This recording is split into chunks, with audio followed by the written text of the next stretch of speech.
Welcome. A lot of people had donated last week to the page, and I told the people who clicked the link in the description box that I would give them something special, so it was time to give them something special and sit down and actually talk to you guys, and y'all wanted that. So if you guys are new here, please subscribe. You guys can always click the link in the description box and hit the donate, where it says super chat, and make your donation, leave your message. And for the rest of you guys, y'all know my Cash App is Carcino. And you wanted to talk hip hop, man. It was like, man, we need the Wu Tang, the Jay Z, the Nas, the 50 Cents, all this. I'm like, but it's so many stories in hip hop that a lot of it we can't tell, and I don't tell the stories the way I used to, like back when I first started doing them, because I started seeing what it was doing to some of the people in there. I'm like, man, that's a little too much. Like I felt the Hot Rod story was a little too much. I mean, he took it in stride, but people get their feelings hurt. And you think they, super tough, and a lot of these rappers are really fragile. You some of them fragile off stuff you barely even said. Just the idea of making the video, they be rattled. Yo man, I'm gonna lose. People gonna laugh at me. They way too much. And as you know, I've had it, you know, internet beef with tons of hip hop artists for no reason. Just because they couldn't take it. People actually making videos saying things, and they're like, that's not true, from some of the biggest artists in the world. Some people that people look at and go, wow. But there's so many things that you don't know that hasn't been reported. Tons of them. And we're going to get into some of them. Now, to tell it, yeah, you know, I don't want to betray confidences. That's the major part when telling a story. I don't want to betray confidences, and then I don't want to validate somebody else who really shouldn't be getting validated in the situation. Because one of the people that told me a story, I, one, don't know how true it is, and two, I don't trust that person. You know what I'm saying? I'm doing his work for him. He's basically using me to say, hey, go out and say that story. That's going to help me out. I'm going to look good, when you do that. And I ain't finna be used as a tool for somebody else. You see what I'm saying? But anyway, so a lot of people don't know, a lot of stories that people don't know about this business. One rapper who came up and from the independent market, you know, uh, had a little mixtape buzz, putting out his own mixtape. And what happened is, soon as it got to like one of his homies or whatever, they was like, yo man, I'm gonna go jump this up over there on Power 105. We're gonna go down to 105 to go to the powerhouse. Cause Flex and them ain't gonna play it at 9-7. We gotta go through the powerhouse. Cause this is hot, man. They gotta know what's going on. We gotta make the power move. So next thing you know, big issues break off over there. And a situation happened where the artist song and all this, it was played on the radio. It got some buzz. It was written about in a magazine, and like, oh, this artist is up and coming. So the artist is talked about, getting a deal, but they trying to find out what's the best way to go for this artist. Of course, I'm not saying artist's name for certain reasons. So artist is finna go meet with the A&R, right? Susan Cosgrove come over, and she's like one of the head managers or whatever. So Susan Cosgrove come over and says, we believe in you. You got talent. We can do this for you. We can do that for you. Here's a CDA. We need you to sign this and that. Where's your manager? Who is this? Who is that?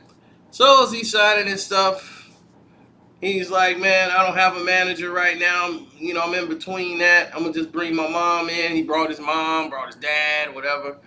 And they coming over there. They look at it. They like, man, sign it. Said, you getting that much money, boy. So he goes and signed the contract. And he just basically signed away a lot of his publishing rights for upfront cash. Now it said that they were going to take a certain percentage of his publishing from the the publishing side. That's 50-50, not the writers, but they split that, paid him for it, which was normal. But then it had if they don't hit a certain mark or quota or something, they could come back and recoup said, like monies that they given away. If it's not performing at a certain level, the studio is saying, like, basically you're gonna have to do the paying for any projects coming forth. The contract would change, and the percentage numbers would change. And they didn't read over the contracts because he had his mom and daddy there. They just saw the money they were getting up front. So the money that they got up front from the back end, they were just getting it up front. They was like, it's ours. So they was spending the money, and the studio was like, no, you don't pay that back. That's your money, which it was. It was their money. So they did what people do, splurge. Got a gold chain, got all these things, and then the studio paid for the studio time and all of these things, different things that was allotted to them. They gave a list of accounts, everything. 20 to 30 some odd songs was made by this artist, and none of it was ever released. What had happened was one of the samples didn't get cleared for a record. One of the producers that they were working with was suing the company, so therefore they couldn't work with this artist anymore. So now, all the records that they recorded with this guy, he ain't cool with them no more, with the record label, because he sued them. So they ain't not going to put out any records with them, so they're going to have to re-record all these records. Now, who's going to pay for that? The studio? They only going to do a couple of songs anyway. Now they saying, let's put out an EP, recoup some money, put out some of these singles, and let's do it that way and see if they're hot. Singles come out, they're not hot. So it didn't pick up. They didn't get no traction, no movement whatsoever. So after this happened, he goes to Susan Cosgrove and go like, what are y'all doing to me? Y'all just threw my stuff out there with no promotion. Y'all put it on some like advertisement thing. And they were like, oh, it's just a business. We got this sponsorship thing. This company, this soft drink beverage company is going to come in. They're very interested in what we're doing here. And we're going to put together a summer tour. And during the summer tour, we're going to have you do your song and perform your song. So he's okay. Oh, okay. This is how the business is ran. So what they did, call another person to come in and do the mixing of some of these songs and get over a copyright issue and the fact that one of the producers was suing the company. It would have been cheaper for the record company to go and settle this lawsuit with this guy, because they did owe him said money. They just wanted to bleed him out until they were able to get to a situation where they could get, money and whatever. I don't know. They end up settling with the guy later on down the road anyway, when they could have settled for him back then and put the record out, but they didn't want him to get any credit off this album whatsoever. So whatever happened between them and the record company, that's their business. Now, the artist is totally believing them, is told once they're getting, ready to do their project that someone else is on this, the headliner on this soft drink beverage tour. And because this soft drink beverage is paying all this money supposedly for the tour, and they paying for all this lavish, and it's more of a fest, festival everything, that the headliner is the one that's selling the tickets. Everybody else should be grateful to be there. So what they decided to do is not even put his name on the marquee. What they did was put them in a bunch and say such and such all-stars. And they're like, whoa. And then below it's like a whole gumbo pot full of people. But it was paid to such and such all-stars. Which means that they were able to put everybody in a package deal. All these other rappers who did not belong to, like, they don't perform together. They don't really, they know of each other, but they're like, wait a minute. So instead of them being paid individually, they were paid as a group, which means somebody who was in control of the entire project, rather the record companies or whoever, they all got their money. They agreed to this. So when the such and such all-stars went out to perform and do they performances of these songs or this and that, their money was basically siphoned off. They were paid through their per diems. They had advanced per diems for the week, and they had them daily per diem. That money that was released for them, they was like, here, the manager, whoever was in charge of it, had to distribute it to them individually. It was told to them, apparently, that the per diem money was what they were getting paid, which wasn't true at all. The person kept the money that they were supposed to get paid and just paid them through their per diem. And told them everything that's coming here is paid on their cost. And they was like, man, this guy's hooking us up. So all the weed that the guys got for them and the liquor, they paid for all of it, even though they thought they were getting hooked up. And then hit the guy off with extra money from the per diem. It was crazy. So at the end of the day, more problems arose because here he is, he's in a music video because one of his homeboys got a record. And his homeboy is like a very top selling artist. And he's in a music video of his homeboys rapping with his homeboy, who's a big artist. So now his homeboy done made it, and he tried to make it on his own. Now his homeboy's rapping. Okay, this is different time. This is after this incident took place. Because now the incident that took place, and after all this controversy and the incident just went down, this is after that tour and everything else. So this is going on where his homeboy is like, look, I'm going to scoop you with me. You had some hot records. People kind of know you. I'm going to put you on with me. So he gets put on with everybody, and everything is everything. And now he's up there in a music video with his homeboy, and everybody knows his face, and everybody knows this is his homeboy, and he's right now past due on the rent. He's past due on the rent in his house. It's like, man, and he's like, man, I got bills piling up. I need to make money. I need to get back out here and do some more shows and do some money. I'm not getting paid enough. So the record company tell him, oh, Susan Cosgrove, said, hey, we paid you. I don't know why you didn't get your money, but we paid you, and we paid the respected people that we were supposed to pay for you. So naturally, people had a disagreement with how the process went, and decided that we needed to sue the guy who was in charge that was distributing the money. Everybody else collectively agreed that, hey, man, we didn't get our money. And that person said we did. But they bought illegal things.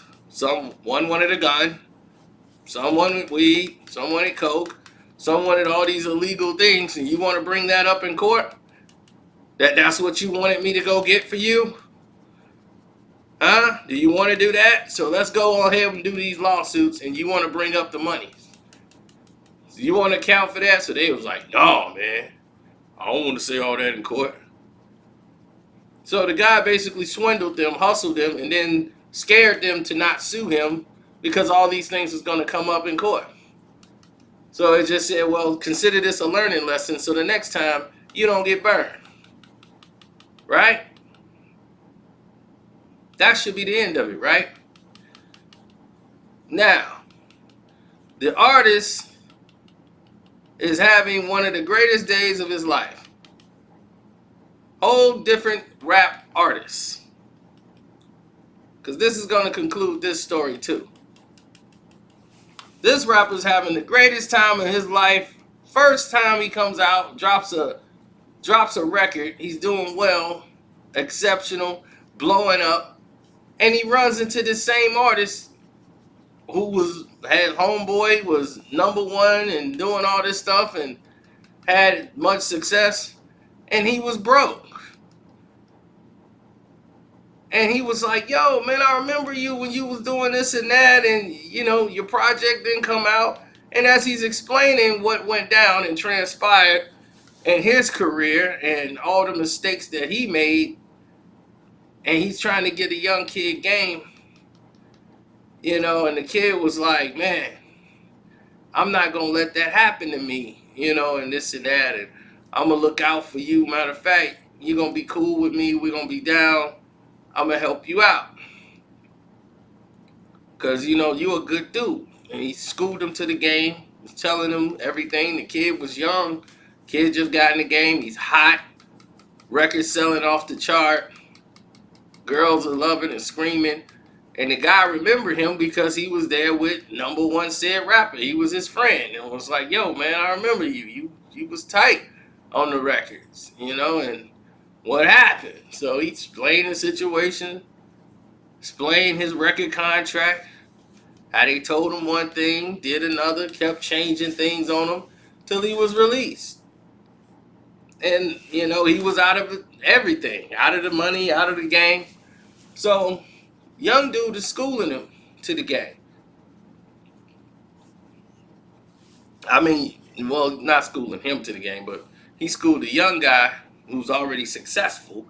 Young guy tried to look out for the guy who's now an old head. Considerably in the game, they would call him an old head. So, as said artist invites this person in, you know, say, yo, I'm doing a show, I'm doing this. You can come kick it with us. I'm going to give you a responsibility, you know, giving you some things to do.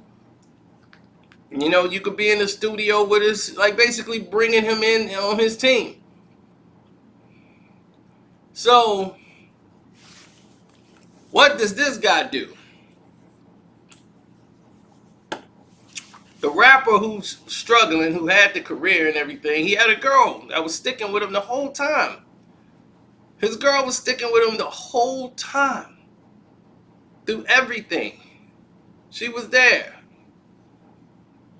Through the whole process. She stayed. So he started bringing her around the set and like, yo, this is my girl. Showed her to the young rapper and everything else. Young rapper sees her and goes, man, you know, like, man, this is your girl and this and that. Very respectful. You know, everything was everything.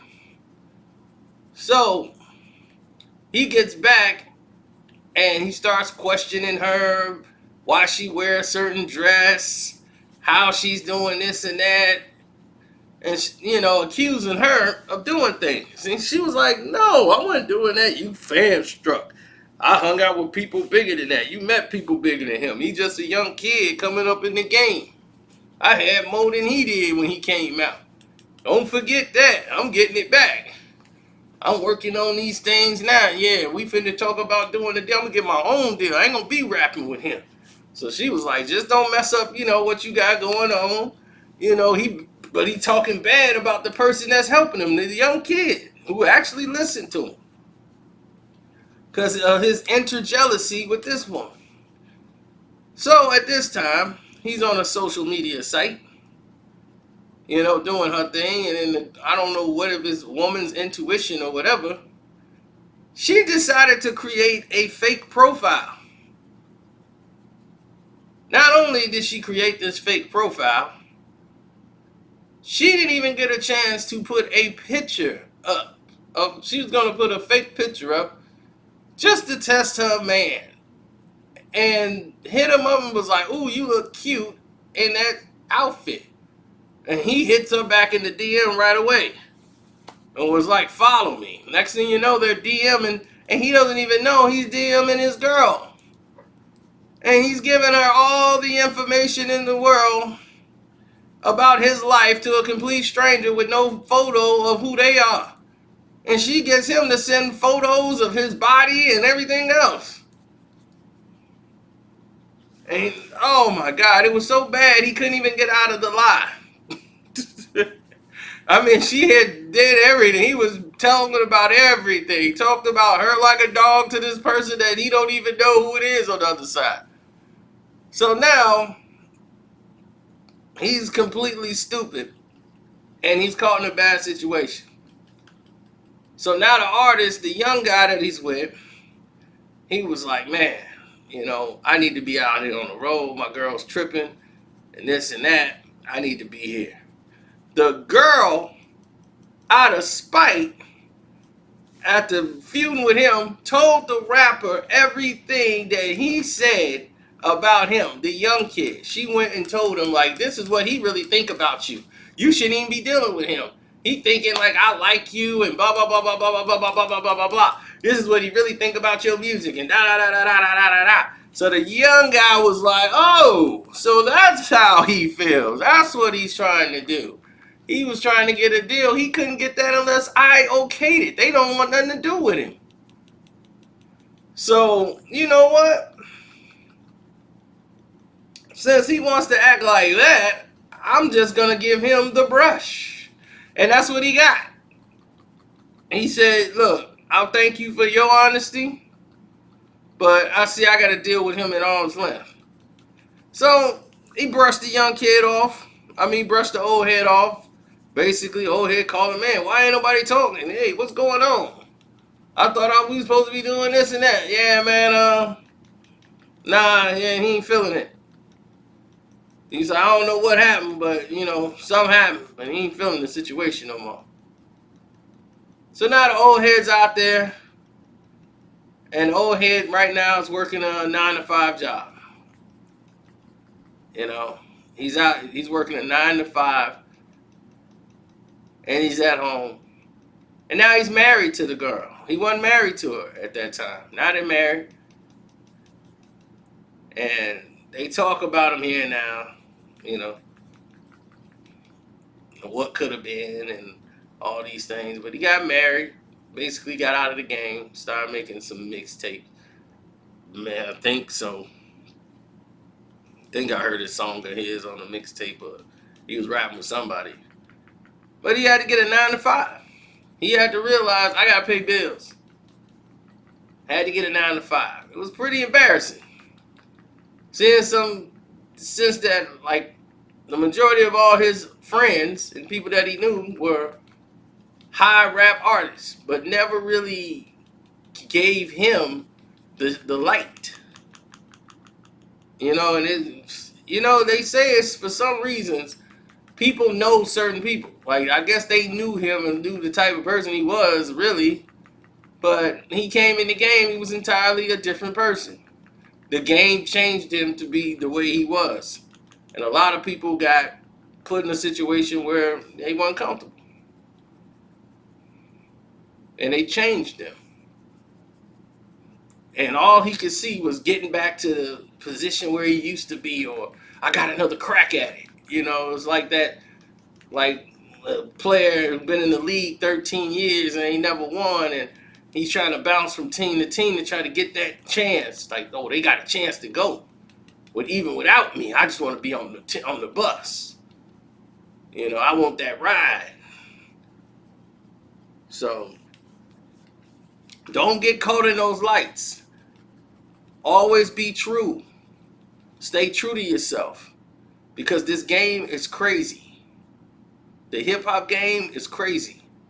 Now, in today's game, your life expectancy is about 6 to 7 years from being relevant or alive.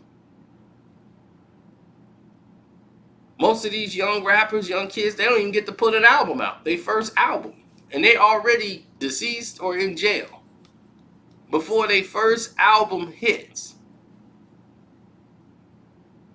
Now, some record companies, they cash in on that. A lot of record companies cashed in. You think they didn't cash in when Bobby Shmurda went down?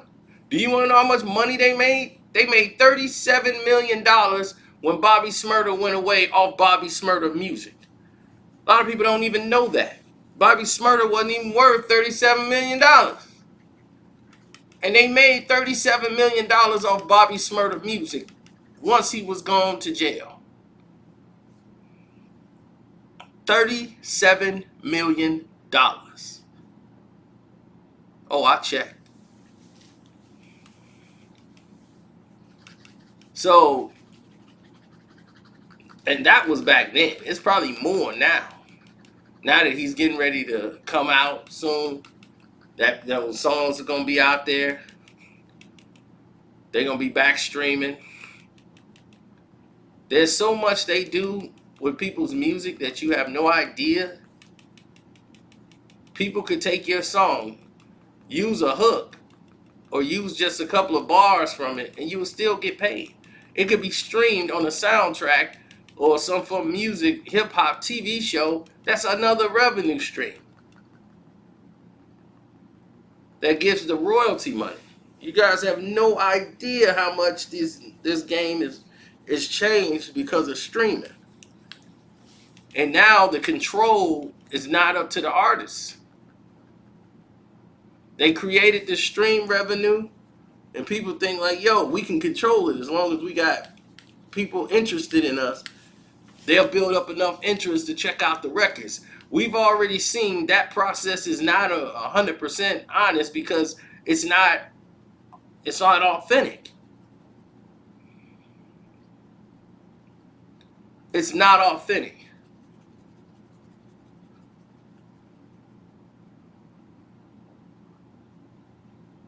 A lot of this traffic that a lot of people get are generated through the company to build interest. They keep seeing a video over and over on the social media. If something stays at the top of the charts, eventually they even send it to you when you ain't clicked it now. They keep shoving stuff down your throat through links and everything so that eventually when people see it, they go, wow, this is what I wanted to see. This is what I'm interested in. This is what I'm concerned with. But why? They have no idea. So the general interest of the general public dissipates faster when it's something that feel like it's being forced on them all at once instead of them being interested and checking it out at their own time and leisure. People want you to get it now, right away, now, here it is. You have nothing to attach yourself to it. It's just a collection of songs.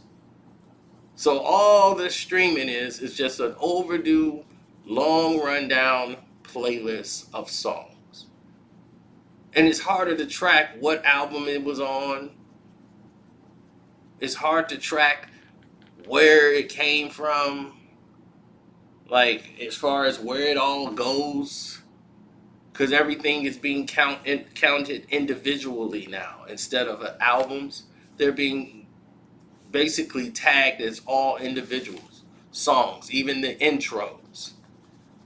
skits. Your skit is up there trending. It's like, come on, are you serious? This game has changed. So now everyone's trolling to get people interested in them so that they can eventually go and check out their music.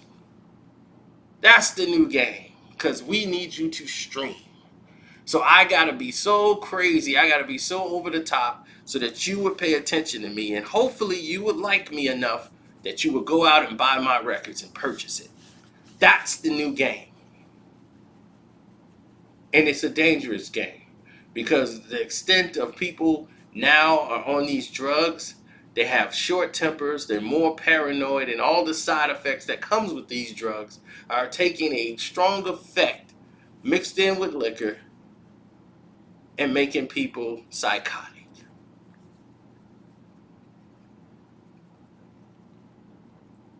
Now,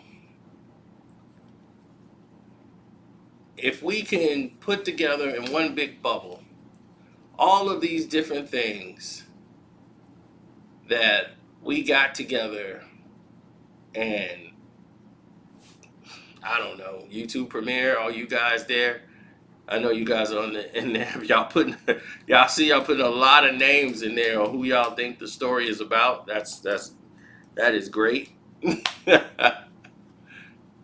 uh,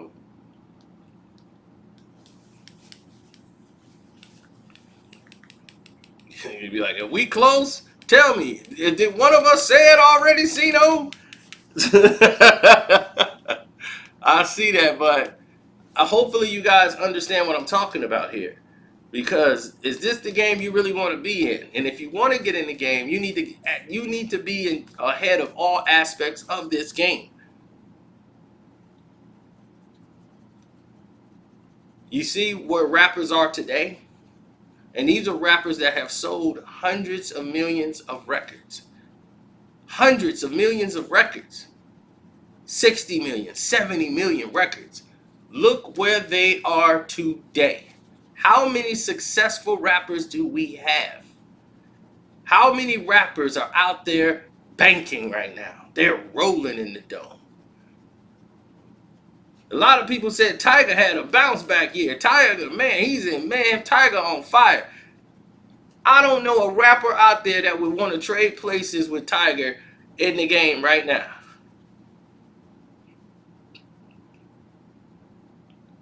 Tiger is still in debt.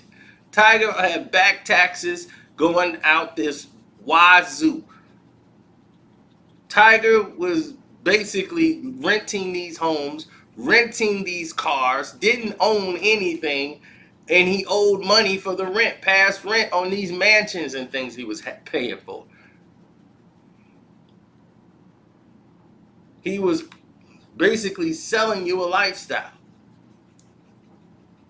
So he was getting himself back on the mainstream and back out there like, hey, I'm here, to where he's relevant, to where people would want to pay money to see him again. So if that means he's back, then yeah, he's back to a position where he can earn some money. But he owes so much and back paying that he's still in debt. And he's still in the red. Then we can't gloss over the other situations we got on the table.